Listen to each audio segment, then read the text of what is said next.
Morning friends, মই doctor Dipankar. আশা কৰোঁ আপোনালোক সকলোৱে ভালে আছে। আজি মই আপোনালোকৰ ওচৰত মোৰ এগৰাকী অতি প্ৰিয় বুলিয়ে ক'ম পেচেণ্ট। বহু দিন ধৰি কেনে তেওঁ মোৰ ক্লিনিকত তেনেকৈ আহি আছে আৰু মোৰ তেনেকৈ ট্ৰিটমেণ্ট বা চিকিৎসাৰ তেওঁ তেনেকৈ সহায় লৈ আছে। খুব ভালকৈ তেওঁ দৰৱ পাতি খায় আৰু তেওঁ এনে পাঞ্জাবাৰীত থাকে। তেওঁৰ ভাল নামটো হৈছে অন্তৰা বৰঠাকুৰ। তেওঁৰ ৰেকৰ্ডখিনি মোৰ লগত আছে। তেওঁ এনে প্ৰথম অৱস্থাত মোক চাৰ্ভাইকেল স্পণ্ডাইলাইটিছৰ কাৰণে দেখুৱাইছিলে, মানে গলৰ পিছফালে নেপ এৰিয়াত পেইন হৈ থাকে। তেওঁ তেনেকৈ নাৰ্ভবিলাক তেনেকৈ টানা বা পেইন এনেকুৱা টাইপৰ চিমটমছবিলাক থাকে, লগতে মূৰৰ বিষ হয়। আৰু সেই ট্ৰিটমেণ্টখিনি তেওঁ কৰিলে কিছুদিন, তাৰ পৰা তেওঁ আৰাম পাইছিলে আৰু তাৰপিছত তেওঁৰ অকণমান গাইনী ৰিলেটেড প্ৰব্লেম আছিলে, যেনেকৈ ডিছমেনৰিয়া বা মাহেকীয়া হ'লে পেটৰ বিষ হোৱা আৰু অকণমান প্ৰি মেনষ্ট্ৰুৱেল চিণ্ড্ৰম বা মাহেকীয়া হোৱাৰ আগে আগে অকণমান হৰমনৰ ফ্লাকচুৱেশ্যনৰ কাৰণে কিছুমান ইৰিটেশ্যন বা তেনেকুৱা পেইন বা সেনেকুৱা টাইপৰ চিমটমছ কিছুমান আছিলে। তো তেওঁ স্পেচিয়েলি গাইনী প্ৰব্লেমখিনিৰ কাৰণে ট্ৰিটমেণ্টটো 2 মাহমান আগত কৰিছিলে, 2-3 মাহমান। আৰু তেওঁ কেনেকুৱা পাইছে সেই ট্ৰিটমেণ্টখিনিৰ হেৰিটো, আৰু মাহেকীয়া প্ৰব্লেম বা এনি কাইণ্ড অফ গাইনকলজিকেল প্ৰব্লেমতো যে হোমিঅ'পেথিক ট্ৰিটমেণ্টৰ বা দৰৱৰ তেনেকৈ এটা সুদূৰ প্ৰসাৰী প্ৰভাৱ আছে, সেইটোৰ বিষয়ে তেওঁ অলপমান আভাস দিব। আৰু আপোনালোকে ডেফিনেটলি সেইটোৰ পৰা অনুধাৱন কৰিব পাৰিব যে homeopathy is also' a very good treatment option in case of any kind of gynaecological issue. So' over to her, তেওঁৰ ক'বলগীয়াখিনি তেনেকৈ ক'ব। নমস্কাৰ, মই অন্তৰা বৰঠাকুৰ, পাঞ্জাবাৰীত থাকোঁ, গুৱাহাটীত। মই এতিয়া বৰ্তমান ছাৰৰ ওচৰতে আছোঁ। মোৰ আচলতে প্ৰব্লেমটো আছিলে ডিছমেনৰিয়াৰ প্ৰব্লেম আছিলে, পিৰিয়ড পেইন মানে চিন্স মই যেতিয়া পিউবাৰ্টি পাইছিলোঁ তেতিয়াৰ পৰাই আছিলে। মই অভাৰঅল নৰ্থ ইষ্টত মানে কোনো গাইনী নাছিল য'ত মই দেখুওৱা নাছিলোঁ।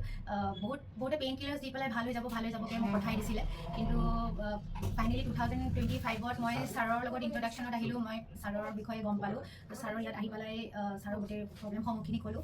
ছাৰেও মোক বহুত মানে এটা হোপ দিলে আৰু খুব ভাল পজিটিভ ফিল কৰিলোঁ। আৰু মেডিচিনখিনিও মই বহুত ফেইথৰে ষ্টাৰ্ট কৰিলোঁ মানে। আৰু য'ত মই আগতে মানে 6টাকে পেইন কিলাৰ খাবলগীয়া হয়, আপোনাৰ 1 to 5 days পিৰিয়ডছৰ ভিতৰত। এতিয়া মই ছাৰৰ ঔষধ খোৱাৰ পৰা মানে এনেকুৱাকৈ ড্ৰাষ্টিকেলি কমি গ'ল, পেইন কিলাৰ পাহৰি যোৱাৰ নিচিনা হৈ গ'লোঁ মানে। আৰু ডে 1ত অলপ থাকে, যিটো মই অলপ আপোনাৰ হিট লৈ পেলাইও মানে মেনেজ কৰিব পাৰোঁ মোৰ ডেইলি টাস্কখিনি। আগতে যেনেকৈ বহি থাকিবলৈ ঘৰত 3-4 দিন পিৰিয়ডছ হৈছোঁ বুলি কাম বাদ দি, সেই বস্তুটো পৰা মানে এটা কনফিডেঞ্চ পাইছোঁ। আৰু এতিয়া যিখিনি বস্তুৱে মোক বহুত কনফিডেঞ্চ দিয়ে। চ' আপোনালোকে নিশ্চয় যদি কিবা ডিছমেনৰিয়া বা মেনষ্ট্ৰুৱেশ্যন প্ৰব্লেম আৰু যিকোনো ধৰণৰ প্ৰব্লেম হ'লে আপুনি দীপাংকৰ ছাৰৰ ওচৰত নিশ্চয় মই ক'ম আহিব, আৰু তেখেত নিশ্চয় মানে পজিটিভ ৰিজাল্ট পাব। Thank you so' much. Thank you so' much Antara, তুমি বহুত ধুনীয়াকৈ ক'লা কথাখিনি।